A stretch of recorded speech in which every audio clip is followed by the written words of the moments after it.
Bonjour Guillaume. Bonjour Virginie, bonjour à tous. Pour commencer, moins de 2 semaines après les chants antisémites dans le métro parisien, 8 mineurs ont été interpellés ce matin. Information révélée par nos confrères de BFM TV et du Parisien, des mineurs âgés de 11 à 16 ans. 2 d'entre eux étaient connus des services de police. Certains seront déférés d'ailleurs demain soir au parquet de Bobigny. Les autres le seront ce mercredi, cette fois-ci au parquet de Nanterre. Des arrestations qui concernent des faits de provocation à la haine raciale et apologie de crimes contre l'humanité. Dans une vidéo publiée sur les réseaux sociaux, et on les voit dans le métro, on entend surtout plusieurs personnes crier « Vive la Palestine » ou encore « On est des nazis ».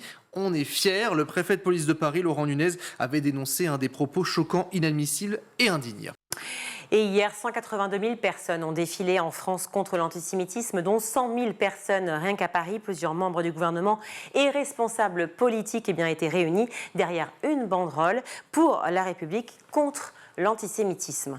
Depuis la minute de silence organisée le 16 octobre pour Dominique Bernard et Samuel Paty, 183 élèves ne sont pas retournés en cours. Ils passent ces jours-ci en conseil de discipline. Et tous sont menacés d'exclusion. Mais la décision appartient uniquement au conseil de discipline dans le cadre d'une procédure très encadrée.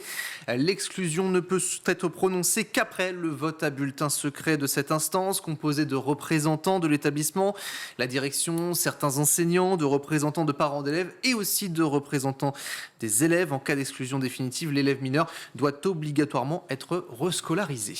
Poursuivons avec cet appel lancé par une vingtaine de femmes pour l'imprescriptibilité des crimes sexuels sur mineurs. Elles décrivent la France comme un paradis des incesteurs et des pédocriminels dans une tribune publiée sur le site du Huffington Post. Parmi les signataires, la députée écologique Sandrine Rousseau ou encore Cécile Jeanne, comédienne, autrice et metteuse en scène, ou encore la réalisatrice Andrea Bescon. Nos lois les protègent par le biais de la prescription pénale, écrivent-elles, condamnant le droit à l'oubli pour les agresseurs, alors que les victimes conservent des traumatismes toute leur vie. Les crimes sexuels sur mineurs sont un crime contre l'humanité et nous avons le devoir de les rendre imprescriptibles. Voilà ce qui est écrit dans cette tribune. Elle déplore également le peu de condamnations dans ces affaires, alors que seulement 4% des viols sur mineurs font l'objet de plaintes. Selon leurs données, 74% de ces plaintes sont classées sans suite.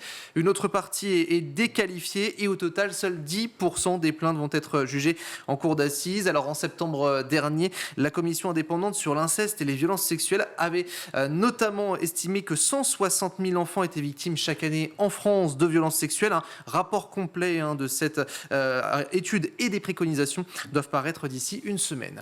Direction le Pas-de-Calais, où les établissements scolaires sont fermés ce lundi. Et au moins jusqu'à demain.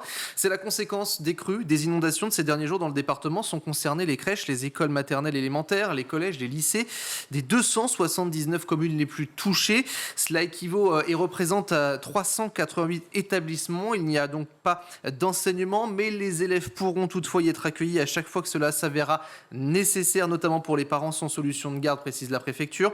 Un plan de continuité pédagogique est également mis en œuvre par les services de l'éducation nationale. Enfin, en ce lundi 13 novembre, triste anniversaire, les attentats de Paris, un jardin mémoriel est en cours d'élaboration par les étudiants. Oui, ce sont ceux de l'école d'horticulture du Breuil, dans le bois de Vincennes. Au sol, une petite allée, des graminées, quelques fleurs blanches et des anémones du Japon. Il y aura également une stèle avec les noms des victimes de cette attaque. Le mémorial sera donc inauguré place Saint-Gervais, derrière l'hôtel de ville du 4e arrondissement de Paris, en 2025, 10 ans après les attaques terroristes qui ont fait, il faut le rappeler, près de 130 morts.